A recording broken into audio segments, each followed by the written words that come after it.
بسم اللہ الرحمن الرحیم۔ اگر دولت سنبھال سکتے ہو تو کسی بھی نماز کے بعد اِنَّا أَعْطَيْنَاكَ الْكَوْثَرَ سینے پر ہاتھ رکھ کر پڑھ لو۔ ذاتی مکان، گاڑی، بے تحاشا دولت اور ہر مشکل حل ہو جائے گی۔ محترم ناظرین، آج کا قیمتی وظیفہ میں آپ کو بتانے جا رہا ہوں۔ یہ ایک خاص عمل میں آپ کے ساتھ شیئر کر رہا ہوں۔ اس وظیفے کی اتنی برکت ہے کہ آپ کے بگڑے کام سنور جائیں گے۔ آپ کا دولت کا مسئلہ ہے، لڑائی جھگڑے کا مسئلہ ہے، گھر میں تنگ دستی محتاجی ہے، گھر میں لڑائی جھگڑے بہت زیادہ ہیں، اگر کوئی بات نہیں مانتا، یا کاروبار اس میں برکت نہیں ہے، یا منافع نہیں ہو رہا، یا کاروبار چل نہیں رہا، بس یہ ایک وظیفہ کرنے سے جو معجزات ہوں گے آپ دیکھتے رہ جائیں گے۔ اور کافی لوگ ایسے ہیں جو وظیفہ کر کر کے تھک گئے ہیں، لیکن ان کو کامیابیاں نہیں ملتی۔ ان کے راستے میں اسی طرح کی رکاوٹیں ہیں، اسی طرح کی بندشیں ہیں، تو ان کے لیے بھی یہ عمل ہے، وہ بھی اس وظیفے کو کر لیں۔ انشاءاللہ تعالی اللہ پاک ایسا معجزہ فرمائیں گے، اللہ پاک ایسا کرم فرمائیں گے کہ تمام مشکلات، تمام پریشانیاں ختم ہو جائیں گی۔ آج کے دن یہ خاص وظیفہ کیجئے۔ اس سورہ کو پڑھنے والا آج تک کبھی کسی حاجت سے محروم نہیں رہا۔ اس آیت کو پڑھنے والے کو مانگنا نہیں پڑتا اور اسے مل جاتا ہے۔ میرے بھائیوں، میری بہنوں، نبی کریم صلی اللہ علیہ وسلم نے فرمایا، اے عبداللہ بن قیس، کیا میں تمہیں جنت کے خزانوں میں سے ایک خزانے کے متعلق نہ بتاؤں؟ میں نے عرض کیا، یا رسول اللہ صلی اللہ علیہ وسلم، کیوں نہیں، ضرور بتائیں۔ تو آپ صلی اللہ علیہ وسلم نے فرمایا، تم کہو لا حول ولا قوت الا باللہ، نہ گناہ سے بچنے کی ہمت ہے، نہ نیکی کرنے کی طاقت مگر اللہ کی توفیق سے ہی ہے۔ بخاری اور مسلم نے اس کو روایت کیا ہے۔ تو میرے بھائیوں، میری بہنوں، آج کا یہ جو وظیفہ ہے، اس کو کتنی تعداد میں پڑھنا ہے، کس وقت پڑھنا ہے، اور اس وظیفے کو پڑھنے سے کیا کیا فوائد آپ کو ملیں گے، آج کی اس خاص ویڈیو میں ہم آپ کو اس کے متعلق سب کچھ بتائیں گے، لہذا ویڈیو کو آخر تک مکمل ضرور دیکھیے گا۔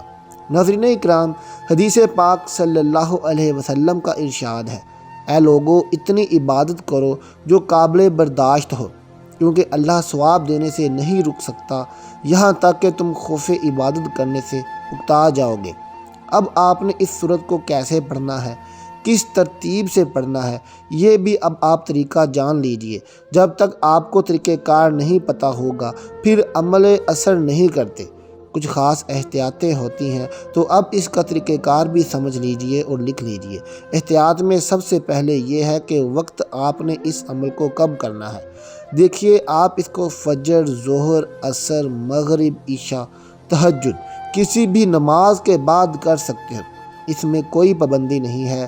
جب بھی آپ کو وقت ملتا ہے آپ اس وظیفے کو کر سکتے ہو، اس میں کوئی پابندی نہیں ہے۔ کوئی بھی مرد کر سکتا ہے، کوئی بھی عورت اس وظیفے کو کر سکتی ہے۔ اکثر کچھ مردوں کو بھی مشکلات کا سامنا ہوتا ہے، کیونکہ مرد بیچارے اپنی بیوی بچوں کے لیے، اپنا گھر پالنے کے لیے باہر محنت مشقت کرتا ہے۔ اسی طرح کچھ عورتوں کو بھی بہت سے مسائل ہوتے ہیں، وہ بھی اس عمل کو کر سکتی ہیں اور لازمی کریں بھی، تاکہ آپ کی زندگیوں میں آسانیاں آئیں۔ جو بھی آپ کا مسئلہ ہے، بس آپ نیت رکھ کر یہ پڑھو گے، یہ عمل کرو گے تو آپ کے مسائل حل ہو جائیں گے انشاءاللہ تعالی۔ اس وظیفے کی برکت سے اللہ پاک کی خصوصی رحمت ہوگی۔ عورتیں اس کو خاص ایام میں بھی کر سکتی ہیں، اس میں بھی کوئی پابندی نہیں ہے۔ اگر آپ پہلے سے کوئی عمل کرتے ہیں، کوئی وظیفہ کرتے ہیں، کوئی تسبیح کرتے ہیں، اس کے فوراً بعد بھی اس عمل کو کیا جا سکتا ہے، اس میں بھی کوئی پابندی نہیں ہے۔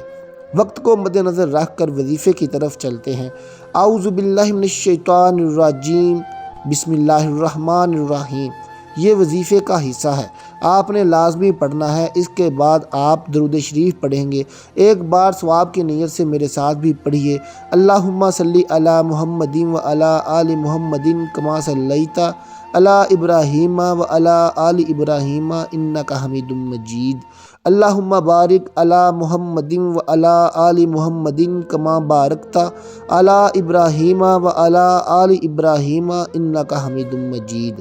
یہ درود پاک آپ نے 7 بار پڑھنا ہے آپ صلی اللہ علیہ وسلم کی ذات پر، اور اگر کسی میرے بہن بھائی کو یہ درود پاک نہیں آتا، کوئی سا بھی پڑھ سکتا ہے جو اس کو آتا ہے، اور اگر کوئی بھی نہیں آتا تو وہ اتنا کہہ سکتا ہے صلی اللہ علیہ وسلم۔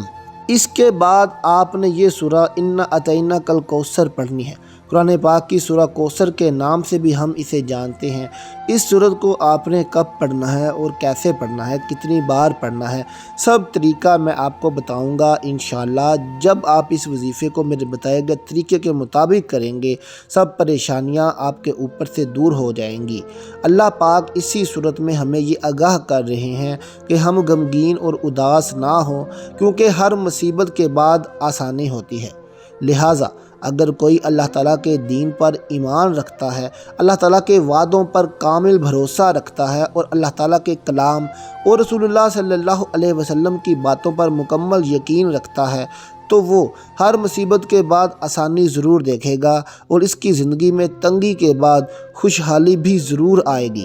آپ نے اس سورت کو صرف 21 بار سینے پر ہاتھ رکھ کر پڑھنا ہے، اچھی طرح پڑھنا ہے، اور جب آپ اس کو پڑھیں گے آپ کے ذہن میں آپ کا مقصد ہو، جو آپ کی مشکلات ہیں، جو آپ کی حاجتیں ہوں، آپ یقیناً اسی نیت سے ہی کریں گے کہ آپ کے تمام مسائل، آپ کی تمام مشکلات، آپ کی تمام حاجات دور ہو جائیں، آپ کی تمام وشیز پوری ہو جائیں۔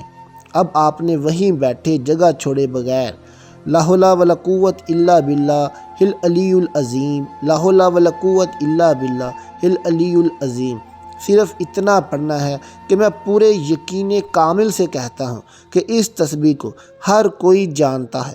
لا حول ولا قوت الا باللہ کا مطلب حضرت عبداللہ بن مسعود رضی اللہ تعالیٰ عنہ فرماتے ہیں کہ لا حول ولا قوت الا باللہ کو میں نے رسول اللہ صلی اللہ علیہ وسلم کے سامنے پڑھا تو آپ صلی اللہ علیہ وسلم نے فرمایا کہ اس کا مطلب جانتے ہو کیا ہے؟ میں نے عرض کیا اللہ اور اس کے رسول صلی اللہ علیہ وسلم ہی خوب اور بہتر جانتے ہیں۔ تو اس پر آپ صلی اللہ علیہ وسلم نے خود ہی ارشاد فرمایا اس کا مطلب یہ ہے گناہ سے پھرنے کی طاقت نہیں مگر اللہ کی حفاظت سے، اور اللہ کی عبادت کرنے کی قوت نہیں مگر اللہ کی مدد سے۔ اور فرمایا جو بندہ ہر وقت استغفار کرتا رہتا ہے اللہ اس کی ہر مشکل آسان کر دیتا ہے اور ہر غم دور کر دیتا ہے اور اس کی ہر وش پوری کرتا ہے، اور اسے ایسی جگہ سے روزی دیتا ہے کہ جہاں سے اس کا گمان بھی نہیں ہوتا، جہاں سے اس نے کبھی سوچا بھی نہیں ہوتا۔ اس کی آپ نے 100 دانوں کی ایک تسبیح کرنی ہے۔